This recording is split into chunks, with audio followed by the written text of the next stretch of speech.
ಅರೆ ಕಡಿಮೆ ಹಾಕು ಆದ್ರೆ ಅಸ್ಲಿ ಹಾಕು MDH ಕಾಶ್ಮೀರಿ ಕೆಂಪು ಮೆಣಸಿನ ಪೌಡರ್. ಇನ್ನು ವಿರೋಧಿಗಳ ವಿರುದ್ಧ ಪರೋಕ್ಷವಾಗಿ ಯುದ್ಧ ಸಾರದಂತ ಕಿಚ್ಚ ವಿವಾದ ಸೃಷ್ಟಿ ಮಾಡೋಕೆ ಸಿದ್ಧವಾಗಿರೋರಿಗೆ ಸುದೀಪ್ ವಾರ್ನಿಂಗ್ ಕೊಟ್ಟಿದ್ದಾರೆ. ನಿನ್ನೆ ಹುಬ್ಬಳ್ಳಿಯಲ್ಲಿ ಪ್ರೀ ರಿಲೀಸ್ ಇವೆಂಟ್ ಇತ್ತು. ಮಾರ್ಕ್ ಸಿನಿಮಾದು ನೆಹರು ಮೈದಾನದಲ್ಲಿ ನಿಂತು ಕಿಚ್ಚ ಸುದೀಪ್ ಅಬ್ಬರಿಸಿದ್ರು.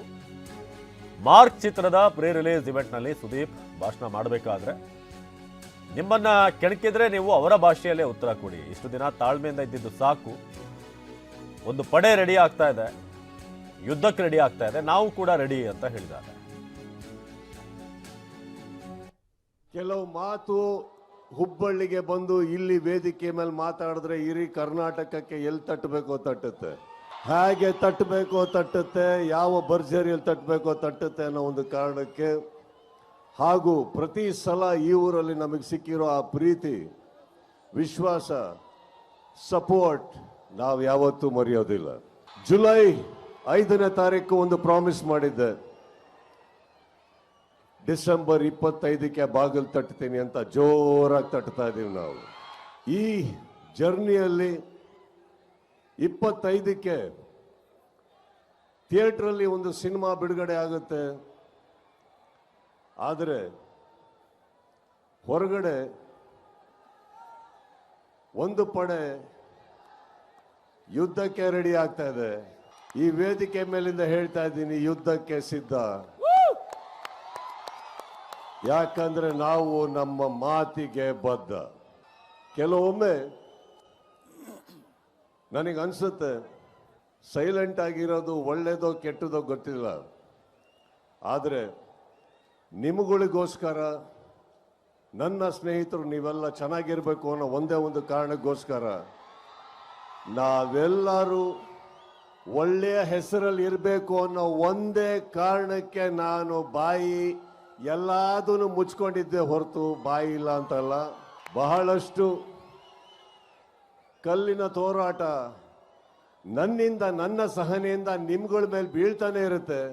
ಅದನ್ನ ತಾವು ತಡ್ಕೊಂಡು ಬರ್ತಾನೆ ಇದ್ದೀರಿ. ಈಗ ಹೇಳ್ತಾ ಇದ್ದೀನಿ, ತಡೆಯೋ ತನಕ ತಡೀರಿ, ಮಾತಾಡೋ ಟೈಮಲ್ಲಿ ಮಾತಾಡಿ.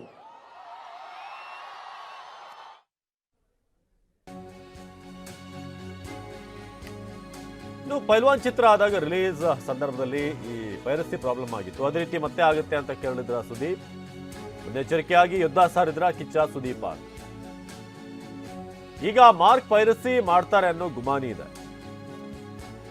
ಹೀಗಾಗಿ ಸುದೀಪ್ ಎಚ್ಚರಿಕೆ ನೀಡಿದ್ದಾರೆ ಅನ್ನೋ ಮಾತು. ಯಾಕಂದ್ರೆ ಹಿಂದೆ ಪೈಲ್ವಾನ್ ಸಂದರ್ಭದಲ್ಲೂ ಕೂಡ ಪೈರಸಿ ಪ್ರಾಬ್ಲಮ್ ಆಗಿತ್ತು. ಅದೇ ರೀತಿ ಮತ್ತೆ ಆಗುತ್ತೆ ಅಂತ ಕೇಳಿದ್ರ ಸುದೀಪ್. ಮುನ್ನೆಚ್ಚರಿಕೆಯಾಗಿ ಯುದ್ಧ ಸಾರಿದ್ರ ಅಂತ.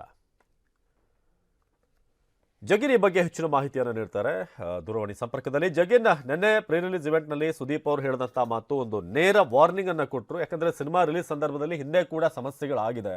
ಸಿನಿಮಾ ಬಗ್ಗೆ ಏನಾದರೂ ನೆಗೆಟಿವ್ ಆಗಿ ರಿವ್ಯೂ ಅನ್ನು ಸ್ಪ್ರೆಡ್ ಮಾಡೋದು, ಫಸ್ಟ್ ಇನ್ನು ಶೋ ಅರ್ಧ ಮುಗ್ದಿರಲ್ಲ, ಇಂಟರ್ವಲ್ ಕೂಡ ಆಗಿರಲ್ಲ, ಆಗಲೇ ಒಂದಷ್ಟು ಶುರು ಆಗುತ್ತೆ.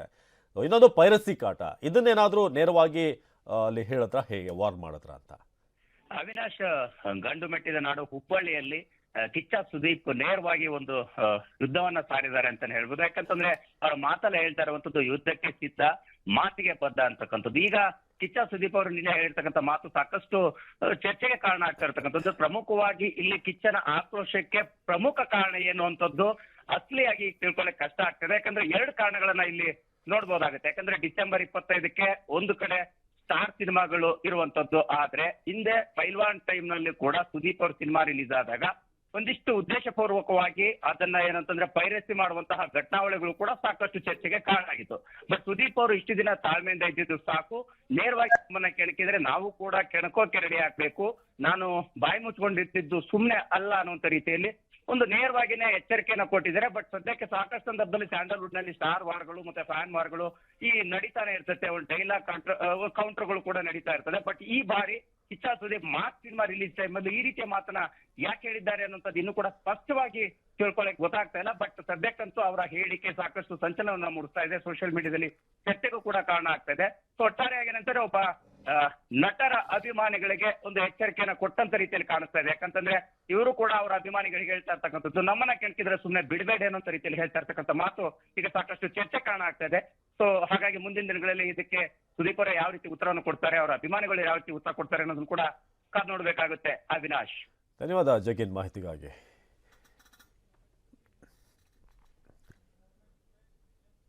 ಇನ್ನು ಖಾಸಗಿ ವಾಹಿನಿಯ ಆಡಿಷನ್ಗೆ ಬಂದಂತ ಮಕ್ಕಳ ಆಕ್ರೋಶ, ಸರಿಯಾಗಿ ಆಡಿಷನ್ ಮಾಡ್ತಿಲ್ಲ ಅಂತ ಮಕ್ಕಳು ಆರೋಪ ಮಾಡ್ತಿದ್ದಾರೆ. ಆಡಿಷನ್ ಸಿಬ್ಬಂದಿ ಜೊತೆ ಮಕ್ಕಳು ಪೋಷಕರು ವಾಗ್ವಾದ ಮಾಡಿದ್ದಾರೆ. ದೂರದಿಂದ ಬಂದಿದ್ವಿ, ಸರಿಯಾಗಿ ಆಡಿಷನ್ ಮಾಡ್ತಾ ಇಲ್ಲ, ಡೈಲಾಗ್ ಹೇಳಿಸಿಲ್ಲ, ಹೆಸರು ಕೇಳಿ ಆಚೆ ಕಳಿಸ್ತಾ ಇದ್ದಾರೆ ಅಂತ ಆಕ್ರೋಶ ವ್ಯಕ್ತಪಡಿಸ್ತಾ ಇದ್ದಾರೆ.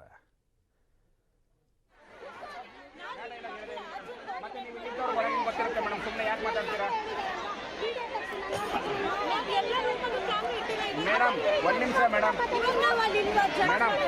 ಒಂದ್ ನಿಮಿಷ ಇಲ್ಲ, ಹುಡುಗರುಗಳು ಹೋಗಿ ನಿಂತಾಗ ಏನಂತಂದು ಹೇಳ್ಕೊಳ್ತಿರ್ತೀವಿ, ಗುರು ಅಂತ ಹೇಳ್ತಾರಮ್ಮ ಹೇಳು ಅಂತ ಇಲ್ಲ ಹೇಳ್ಬೇಕಂತ ಇಷ್ಟ ಒಳಗಡೆ ಇಲ್ಲ, ನಿಮಗೆ ಹೋಗ್ಲಿ, ನಿಮಗೆ ಕ್ರೌಡ್ ಜಾಸ್ತಿ ಇದೆಯಾ ಹೇಳಿ, ಏನೋ ಇಷ್ಟು ಹುಡುಗರು ಇಲ್ಲ ಅಂತ.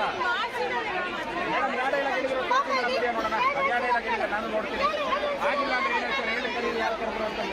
ಮೇಡಮ್ ಮಾಡ್ತೀರಾ ಕರೆಕ್ಟ ಮಾಡಿ, ಕೆಟ್ಟದಲ್ಲ ಮೇಡಮ್, ಕೆಟ್ಟದಲ್ಲ ನೀವು